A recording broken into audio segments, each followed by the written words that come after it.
Ito, awareness to. Ito, kapag itong bumigay sa inyo, yung dry paste ang bumigay sa inyo, gumewang dry paste nyo, ito sisirain. Ayan o. Tingin si gunyal niya, halos putulin na. Ayan. Kaya awareness yan. Kaya laging mag-check ng dry paste. Ayan o.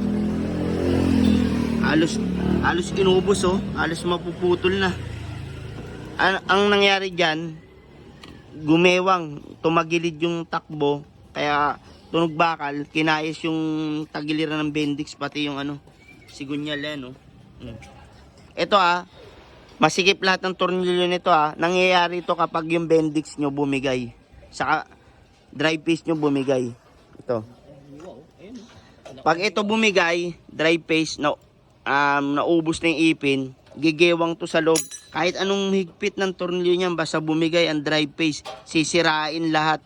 Tingnan mo, sirain Bendix kasi nga nakatagilid yung takbo. Ayan inubos yun sa Bendix, may alibaba ng bakal. Tapos yung sigunyal niya, halos putulin na yung sigunyal.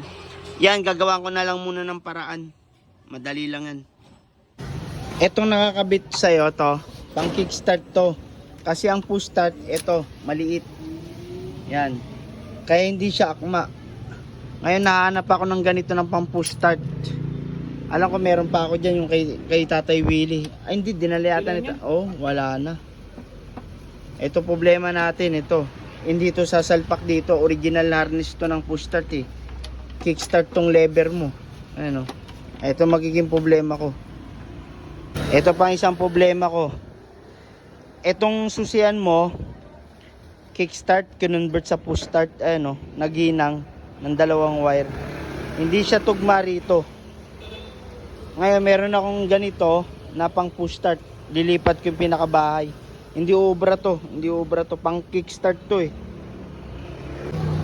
Etong pagkakaiba ng push start, etong susian tong sa kanan, push start yan 6 pin. Ito kickstart, kinonvert lang sa push start, 4 pin 4 pin. Pati susian palit. Ito pakita ko sa inyo awareness to sa mga mahilig magpa-convert yung from kickstart to push start. Ito nangyari dito, kinonvert ang harness niya, kickstart, kinonvert sa push start.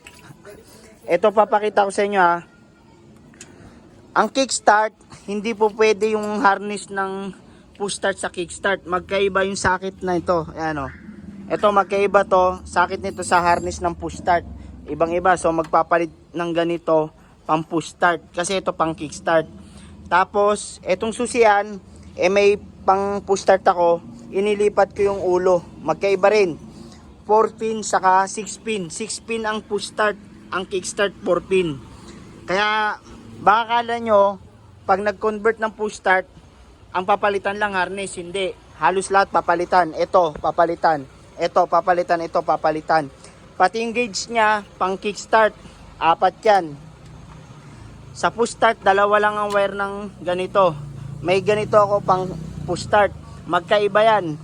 Yan, sa mga mahilig magpa-convert ng push start, pag-isipan nyo muna. Ito, kagaya nito, sunog to.